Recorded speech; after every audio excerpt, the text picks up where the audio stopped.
دروازہ بجا۔ کون ہے؟ میاں ثاقب صاحب کے گھر کا دروازہ بجا تو اندر سے زنانہ آواز گونجی۔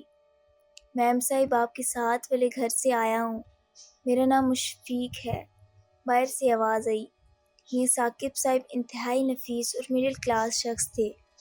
اس محلے میں نئے نئے شفٹ ہوئے تھے، اس لیے زیادہ باہر آنا جانا اٹھنا بیٹھنا نہیں تھا۔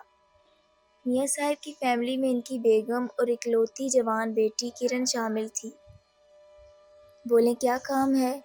دروازہ کھولتے ہی کرن نے سامنے کھڑے مشفیق سے سوال کیا، جو کہ لگ بھگ 25 سال کا ہٹا کٹا نوجوان معلوم ہوتا تھا۔ وہ ہم ابھی بھی ساتھ والے گھر میں شفٹ ہوئے ہیں، سامان پھیلا ہوا ہے، گرمی بہت ہے، اگر ٹھنڈے پانی کی ایک بوتل مل جاتی تو۔ مشفیق نے روایتی انداز میں کہا۔ اچھا لاتی ہوں، کرن جواب دیتے ہوئے اندر چلی گئی۔ مشفیق پانی کی بوتل تو لے گیا، لیکن ایک عجیب سا احساس کرن کے پاس چھوڑ گیا۔ ہر لمحہ، ہر گھڑی اٹھتے بیٹھتے کرن کی آنکھوں میں بس مشفیق کا چہرہ رہنے لگا۔ یہ بات کرن کو پریشان کر رہی تھی کہ آخر کیوں وہ شخص اس کے اعصاب پر سوار ہو گیا ہے۔ 3 دن گزرنے کے باوجود کرن کے اندر سے وہ بے چینی اب تک ختم نہیں ہوئی تھی۔ بالآخر کرن نے فیصلہ کیا کہ کسی بہانے سے ساتھ والے گھر جایا جائے۔ دوپہر کا وقت تھا۔ کرن نے گھر میں بنا کھانا ایک برتن میں لیا اور امی کو یہ کہہ کر چل دی کہ ساتھ والے گھر دینے جا رہی ہوں، نئے لوگ آئے ہیں۔ ابھی دروازے سے باہر قدم ہی رکھا تھا کہ کرن چونک پڑی۔ مشفیق بالکل سامنے میاں ثاقب کی موٹر سائیکل پر بیٹھا کرن کو دیکھ کر مسکرا رہا تھا۔ ایک لمحہ تو کرن کو عجیب محسوس ہوا، لیکن ہمت کر کے اس کی جانب بڑھی اور حال احوال سے بات کا آغاز کیا، ساتھ ہی کھانا بھی دیا۔ واؤ کیا خوشبو ہے! یہ کھانا تم نے بنایا ہے؟ مشفیق نے شرارتی لہجے میں سوال کیا۔ نہیں، میری امی نے بنایا ہے، مجھے کھانے بنانے نہیں آتے، کرن نے منہ بناتے ہوئے جواب دیا۔ کوئی بات نہیں، ویسے مجھے بھی کوئی خاص کھانے پینے کا شوق نہیں، مشفیق نے سیریس انداز میں جواب دیا۔ کرن کو یہ سب بہت عجیب لگا کہ جس شخص کو وہ جانتی نہیں، پہلی ملاقات میں وہ شخص اتنا فری ہو کر بات کیسے کر رہا ہے۔ پھر کرن نے یہ سوچ کر اس خیال کو جھٹکا دیا کہ یہ ضرور عاشق مزاج ٹائپ لڑکا ہے۔ جو بھی ہو، اس سے بات کرنے پر کرن کو ملنے والا سکون کرن کے لیے ناقابل بیان تھا۔ آدھی رات کا وقت تھا جب سب لوگ خوابوں کی دنیا میں کھوئے ہوئے تھے۔ کرن رات کے اس پہر بھی مشفیق کے خیالوں میں گھری ہوئی تھی۔ روز دوپہر کے وقت کرن اور مشفیق کا گھر کے باہر ملاقات کرنا معمول بن چکا تھا، لیکن آج دوپہر مشفیق کرن سے ملنے نہیں آیا تھا۔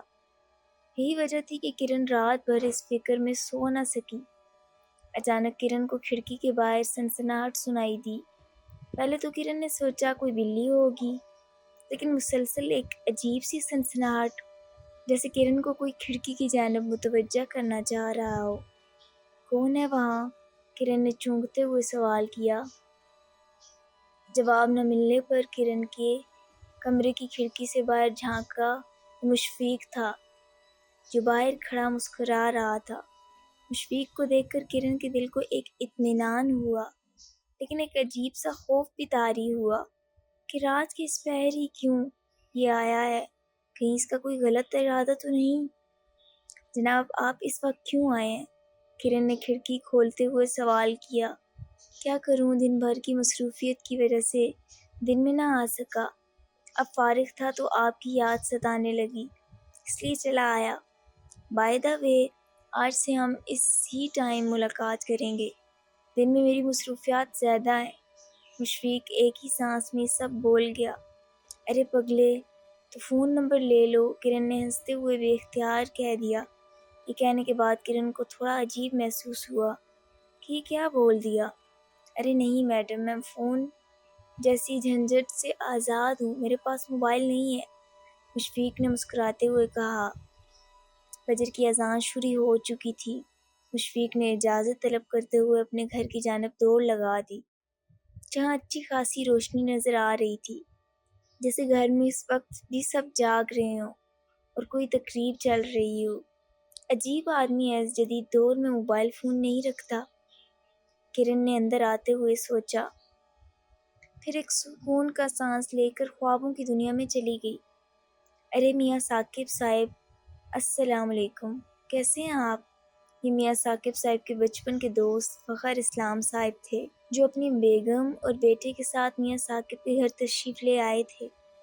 وعلیکم السلام جناب، اللہ کا بڑا کرم ہے، زندگی کی گاڑی چل رہی ہے، میاں ثاقب صاحب نے گرمجوشی سے جواب دیا۔ ارے میاں صاحب، یہ میرا بڑا لڑکا کامران گریجویٹ اور سول سروس کا امتحان پاس کر چکا ہے، اب ہمیں اچھی سی بہو کی تلاش ہے، تو سوچا اپنے بھائی کے گھر سے ہی شروعات کی جائے، کیا پتہ یہیں بات بن جائے۔ اور ہماری کرن بٹیا کو تو ہم بچپن سے ہی جانتے ہیں، کامران سے صرف 2 سال چھوٹی ہے اور ہر فن مولا ہے۔ روایتی الیک سلیک حال احوال کے بعد فخر اسلام صاحب نے اپنے آنے کا مقصد بیان کیا۔ فخر اسلام صاحب کی یہ بات سنتے ہی میاں صاحب اور ان کی بیگم خوشی سے پھولے نہیں سما رہے تھے۔ کامران کو میاں صاحب اس کے بچپن سے ہی بہت اچھی طرح جانتے تھے، نہایت سیدھا، محنتی اور پڑھا لکھا لڑکا تھا۔ ارے نیکی اور پوچھ پوچھ، ہماری کرن بھی MBBS کر چکی ہے اور آرمی میڈیکل کورس کے امتحان کی تیاری کر رہی ہے۔ میاں صاحب کی بیگم نے فخر اسلام کی بیگم کو مخاطب کرتے ہوئے کہا۔ اتنے میں کرن چائے اور ناشتے کا سامان لے کر ڈرائنگ روم میں داخل ہوئی، اور اندر کیا باتیں ہو رہی تھیں وہ کرن ڈرائنگ روم کے باہر کھڑے ہو کر سن چکی تھی۔ السلام علیکم ٹو آل، کرن نے کمرے میں داخل ہوتے ہی روایتی انداز میں سلام کیا۔ چائے کی ٹرے کی ٹیبل پر رکھنے کے بعد کرن فخر اسلام صاحب سے مخاطب ہوئی۔ چاچو کیسے ہیں آپ؟ کافی دنوں بعد آنا ہوا، بس بٹیا دنیا کے کاموں میں اتنے مشغول ہو گئے کہ اپنوں سے ملنے کا بھی وقت نہیں نکال سکے۔ فخر اسلام صاحب نے مصروفیت کا بہانہ بناتے ہوئے کہا۔ اچھا خیر، باتیں تو ہوتی رہیں گی، اب آپ لوگ آئے ہیں تو کھانا کھا کر ہی جائیے گا، کرن کے ہاتھ کے کھانے تو بہت مشہور ہے۔ میں اور کرن تو جا ہی رہے ہیں کچن میں، میاں صاحب اب آپ کو کمپنی دیں گے، میاں صاحب کی بیگم نے پرجوش انداز میں کہا اور کرن کو ساتھ لیتے ہوئے کچن کی جانب بڑھ گئی۔ ارے نیکی اور پوچھ پوچھ، کامران کو کھانے میں یخنی پلاؤ بہت پسند ہے۔ فخر اسلام صاحب اور ان کی فیملی نے اس بات کو مثبت انداز جانا اور بغیر کسی تکلف کے کرن کے ہاتھ کا بنا کھانا کھانے کے لیے راضی ہو گئے۔ میاں صاحب اور فخر اسلام صاحب کی گہری دوستی کی وجہ سے دونوں فیملیز کے مابین کسی قسم کا تکلف کا رشتہ قائم نہیں تھا۔ اگرچہ کامران کو یہ سب بے تکلفی کا عنصر انتہائی ناگوار گزر رہا تھا، لیکن ماں باپ کا فرمانبردار بچہ ہونے کے ناطے بالکل خاموش بیٹھا تھا۔ تمہیں کامران کیسا لگتا ہے؟ کرن کی ماں نے سوالیہ انداز میں کچن میں کھڑے ہو کر کرن کو دیکھتے ہوئے کہا۔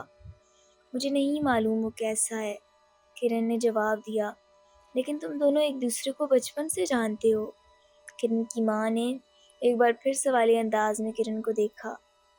امی بچپن میں سب معصوم ہوتے ہیں، ابھی کا تو نہیں معلوم نا، کرن نے ہچکچاتے ہوئے کہا۔ کرن کی یہ ہچکچاہٹ میاں صاحب کی بیگم کو بہت گہری محسوس ہوئی۔ وہ جانتی تھی کہ کرن کو کامران کی اچھائی میں کوئی شک نہیں، کیونکہ میاں صاحب اور وہ خود کامران سے بہت اچھی طرح واقف تھے، لیکن کرن کا اس طرح انجان بننا کئی سوالوں کو جنم دے رہا تھا۔ آخر ماں تو ماں ہوتی ہے، کوئی اور تو نہیں پسند میری بیٹی کو؟ کرن کی ماں کے اس سوال نے کرن کے رونگٹے کھڑے کر دیے تھے اور اس کے ہاتھ پاؤں لرزنے لگے تھے۔ نہیں، ایسا تو کچھ بھی نہیں ہے، کرن کی آواز گلے میں اٹک چکی تھی اور ہونٹ خشک ہونے لگے۔ یہ لو پانی پیو، کرن کی ماں نے پانی کا گلاس اس کی طرف بڑھاتے ہوئے کہا۔ کرن نے پانی پینے کے بعد ایک گہرا سانس لیا اور بغیر کوئی بات کیے کام میں مصروف ہو گئی۔ کھانا لگ چکا ہے، سب لوگ ڈائننگ ایریا میں تشریف لے آئیں۔ میاں صاحب کی بیگم کی آواز گونجی تو باتوں میں مصروف تمام لوگ کھانے کے لیے چل دیے۔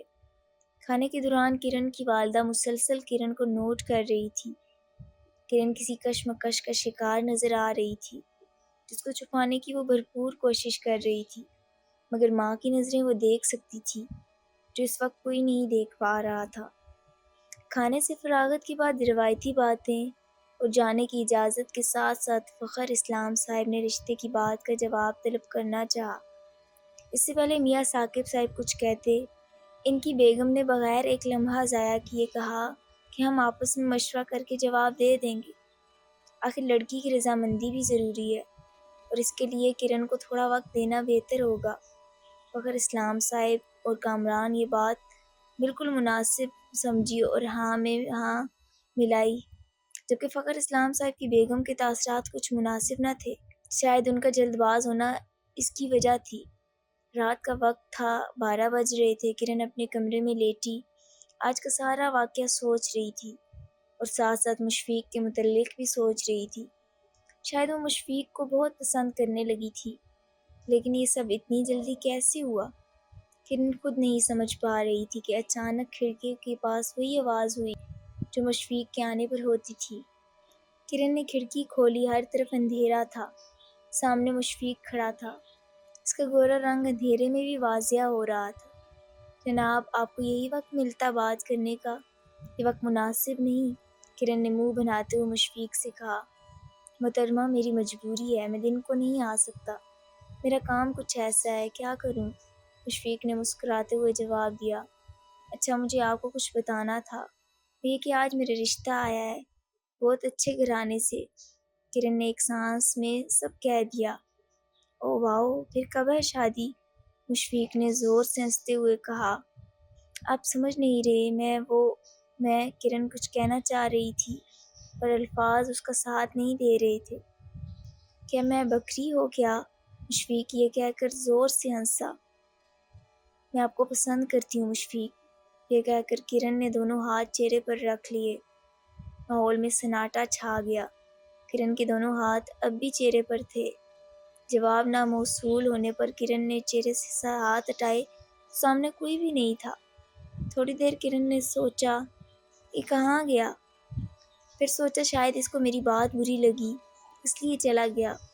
یہ سوچ کر کرن کھڑکی بند کر کے پلٹی کہ اس کو اچانک جھٹکا لگا۔ کرن کی والدہ بالکل سامنے موجود تھیں۔ کون ہے باہر؟ کرن کی والدہ نے سوال کیا۔ کوئی نہیں امی، کرن نے گھبراتے ہوئے جواب دیا۔ کرن کی والدہ کھڑکی کھولنے لگی اور باہر کے ماحول کا جائزہ لیا۔ مکمل اندھیرا تھا، کوئی نظر نہیں آیا۔ بیٹی، آخر کیا بات ہے؟ تمہیں پریشان کر رہی ہے کوئی چیز؟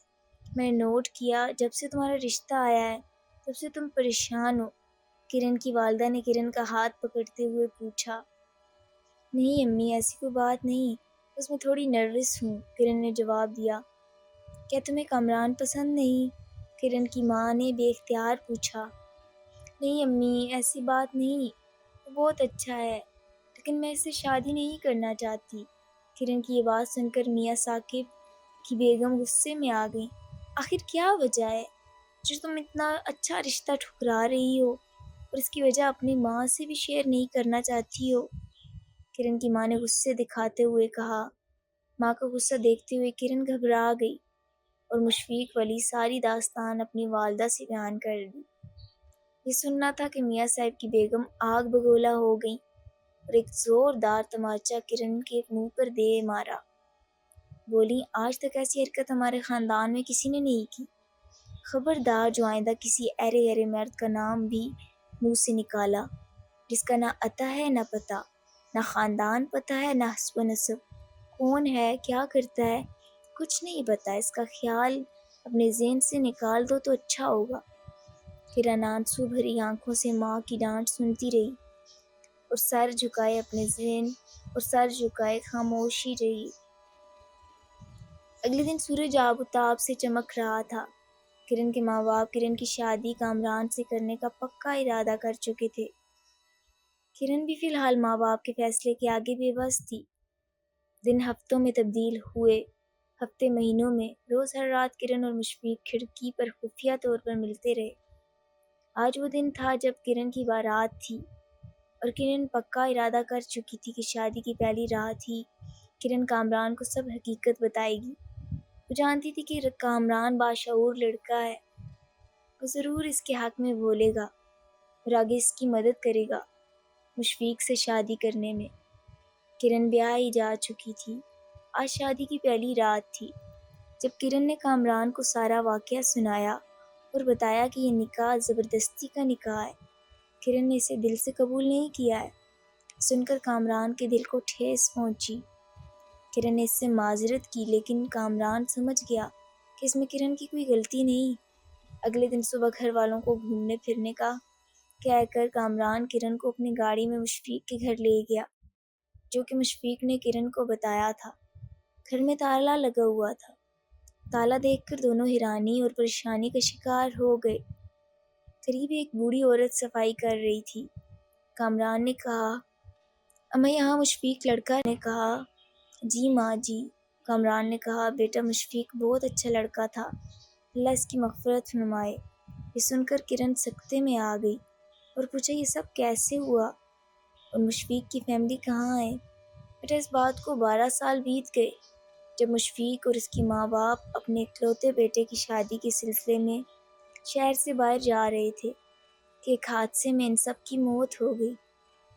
بوڑھی ماں کی باتیں سن کر کرن اور کامران پر سکتہ طاری تھا۔ کامران نے اس نے یہی گھر بتایا تھا۔ کرن نے نیم بیہوشی کی حالت میں کہا۔ کامران نے کرن کو سنبھالا اور بوڑھی مائی سے کہا کہ وہ گھر وزٹ کرنا چاہتا ہے۔ اس کے کہنے پر مائی نے تالا کھولا اور کرن اور کامران گھر کے اندر چلے گئے۔ گھر میں موجود مشفیق کی تصویریں دیکھ کر کرن سکتے میں آ گئی۔ یہ وہی بندہ تھا جس سے وہ ملتی رہی، اور یہ تو 12 سال پہلے مر چکا ہے۔ کرن کو کچھ سمجھ نہیں آ رہا تھا، پر کامران سب سمجھ چکا تھا۔ کرن اب ہمیں یہاں سے چلنا چاہیے، مجھے لگتا ہے مشفیق کی روح تھی تم جس کے زیر اثر ہو۔